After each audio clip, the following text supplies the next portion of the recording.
Welcome to the American Dream. The American Dream. You're watching The American Dream? The American Dream.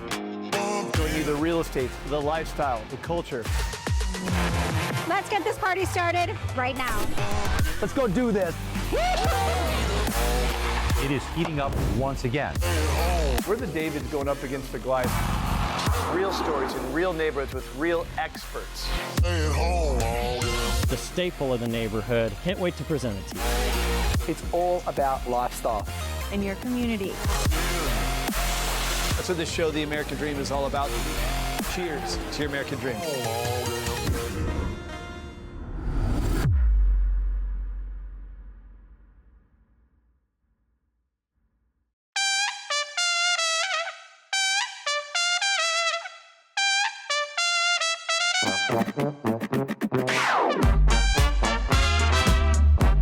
Welcome to Spoleto, a 17-day festival and one of the most cherished ones in the Holy City. It features a diverse range of performances including opera, theater, dance, and music from both emerging and established artists. Blessings, this is Pat Gallant, your Charleston host of The American Dream, where I welcome you to a special segment where we explore the rich Gullah Geechee culture and how it's woven into the local and vibrant art scene here in Charleston. The roots of Spoleto, previously called the Two Worlds Festival, dates back to the 8th century Italy, when Charlemagne's influence was reshaping all of Europe. The Duke of Spoleto at the time, Guy III, understood the impact that external forces would have on his local culture, which gave birth to his intrinsic idea of duality. This influential concept allowed for contrasting cultures to harmoniously meet, merge, and celebrate each other, which became a metaphor for strength through unity.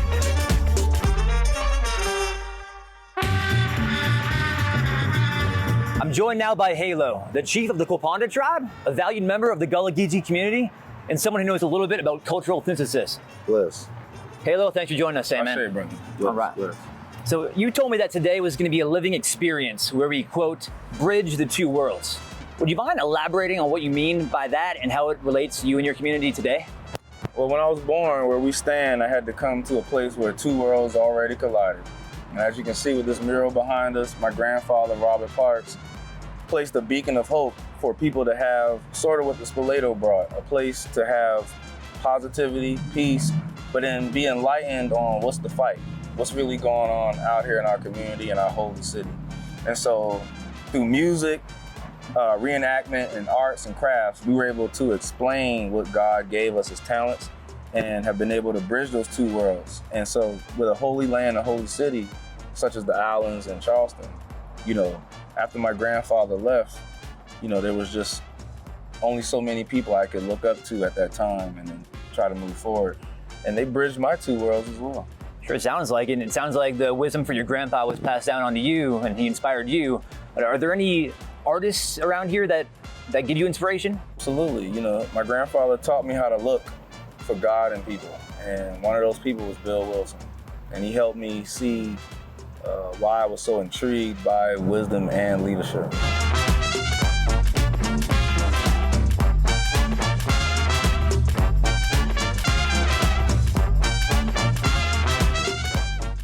How are you, Bill, blessings, nice to see you.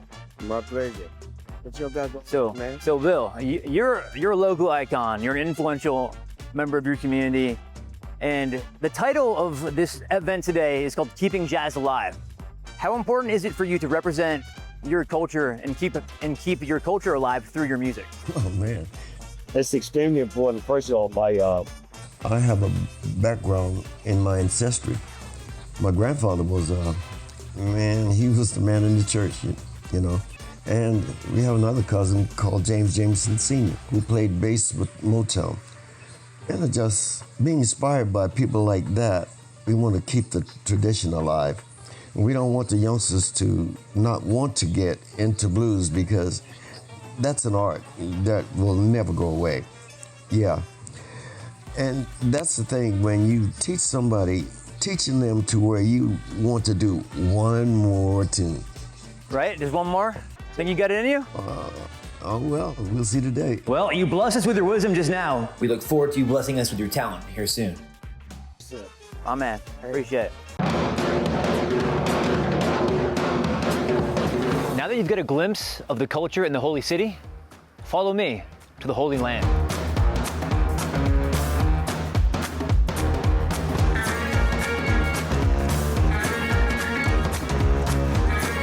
Here we are at Mosquito Beach, the cultural entertainment district that was created by the culture itself.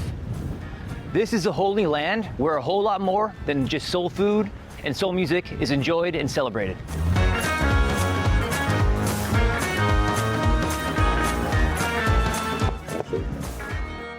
I'm joined again with Chief Halo of the Quaponda Tribe at one of their flagship locations here at Mosquito Beach. Now, Halo, we just witnessed Bill knock our socks off at the Spoleto Festival, blessing us with all of his talents. It's your job as a leader of your community to bless them with guidance and wisdom. Now, what efforts can you make to make sure that your tribe helps make sure that the Gullah Geechee culture survives? Well, you know, leading them to the water is essentially what I did. You know, Bill Wilson, Bill Saunders, my mother, Ernest Parks, Robert Parks. These are people who, just like the ocean, the rivers touch, have information that needs to be passed on. And whether it be delegated through music, arts, craft, or just simply being a leader by example, my job is now to reenact that and only uphold the living morals of the history itself. Nicely said. As you can see, true power lies in the bridging of divides. Want to get started? Let's go. All right. This may be where the sun sets, but our friend Halo wants you to know that this is also where the grand rises. Ashe.